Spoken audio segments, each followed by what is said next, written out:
Hi students, good afternoon to all of you. मैं Firdaus sir, मैं आपको पॉलिटिकल साइंस जो क्लास 11th और क्लास 12th के लिए आपके प्रिंसिपल साहब ने कल मुझे कॉल करके बताया। हाई सेकेंडरी स्कूल मुलुठी के प्रिंसिपल सर सतीश कुमार साहब जी ने उन्होंने बताया कि आप हमारे बच्चों को ज़रा ताउन कीजिए लाइव क्लासेस के बारे में। तो मैं आपके लिए लाइव क्लासेस जितना हो सके थोड़ा बहुत कोशिश करूँगा आप तक पहुँचाने के लिए। तो आज हम क्लास 12th की ये पॉलिटिकल साइंस है, उसमें जो पहला क्वेश्चन आपके लिए आता है, discuss the meaning and causes of the reason of the cold war. तो ये बताना है हमने कि ये काजेज क्या रहे जिससे कि कोल्ड वार हुई। तो सबसे पहले हम जानेंगे कि कोल्ड वार होती क्या है। ऐसी कैसे नौबत आ गई कि हमारे पास कोल्ड वार हो गई। तो हम जानते हैं कि हमारे इस वर्ल्ड में दो बहुत बड़ी जंगें हुई, आलमीगढ़ जंग जिन्हें हम कहते हैं। वो पहली वर्ल्ड वार जो हुई हमारे पास 1914 से शुरू होती है और 1919 तक रहती है।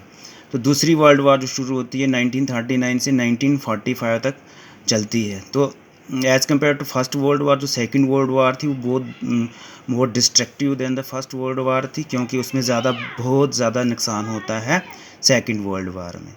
तो हम सबको पता है कि ये जो दो वर्ल्ड वार हुई उसके बाद जो हमारे पास दो ऐसे पावरफुल शक्ति वाले देश बचते हैं वो होते हैं यूएसए एंड यूएसएसआर।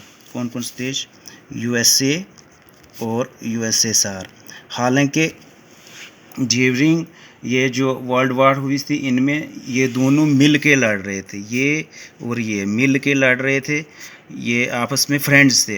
ये जितनी जो वर्ल्ड वार्स हुई हैं इनमें ये दोनों दोस्त बन के लड़े हुए थे।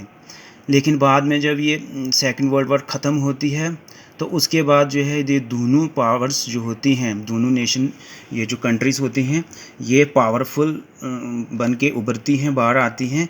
तो ये आपस में एक दूसरे पे अब ज़्यादा से ज़्यादा कुछ भी जो था हर चीज़ जो ज़्यादा से ज़्यादा हासिल करने के लिए इन दोनों का आपस में कंपटीशन बढ़ जाता है। तो इसी को हम कोल्ड वार का नाम देते हैं। अब ये दो देश आपस में ज़्यादा से ज़्यादा जितनी भी इकोनॉमिक्स जो भी था, मटेरियल था, या ये दोनों चाहते हैं कि हम ज़्यादा से ज़्यादा वेपन्स या ज़्यादा से ज़्यादा पावरफुल कैसे बने। तो कोल्ड वार की डेफिनेशन हम ऐसे दे सकते हैं कि a state of tension between countries in which each sides adopt policies design to strengthen itself and weaken the other line falling short of the actual hot war. तो इसका यही मतलब है कि किस तरह से अपने आप को एक पावरफुल बनाया जाए। ये दोनों देश आपस में लड़ने लगेंगे, मगर इसमें एक बात ध्यान रखिए कि कोल्ड वार का नाम इसलिए पड़ा है कि इसमें न तो ब्लड शेड होता है और न ही किस्म का कोई फायर होता है और न वेपन यूज़ होता है। ये बिल्कुल कोल्ड वार होती है, शीत युद्ध जिसे हम कहते हैं, सरद जंग।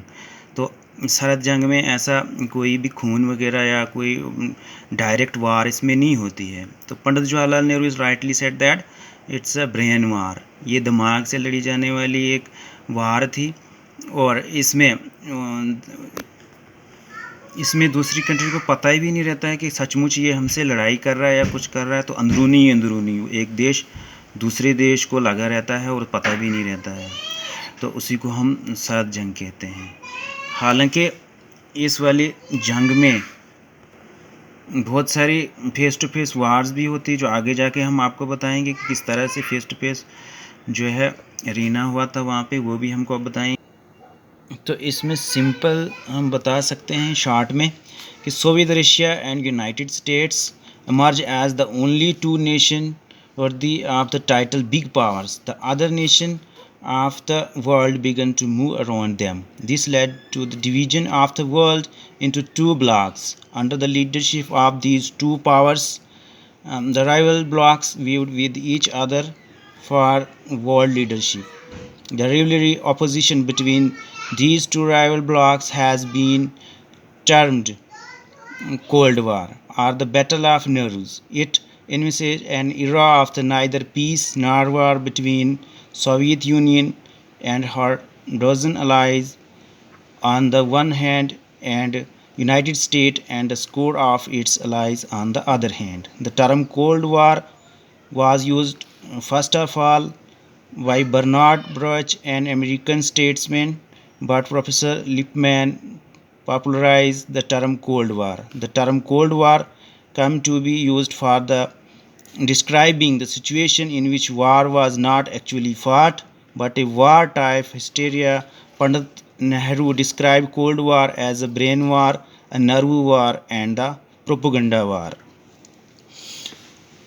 तो इसमें हम आपको शॉर्ट बताएंगे ताकि आपकी वीडियो उतनी लॉन्ग नहीं होनी चाहिए और आपको समझ भी ना आए, तो इसलिए हम थोड़ी शॉर्ट बताएंगे आपको।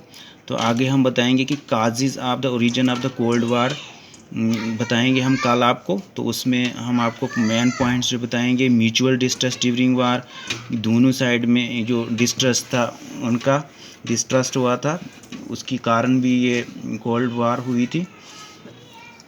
तो efforts eight enlarging areas influence, तो और भी बहुत सारी चीज़ें हम आपको बताएंगे कल। थैंक्स। ओके, तो आज के लिए इतना ही, कल हम आपके लिए फिर हाज़िर होंगे। ओके।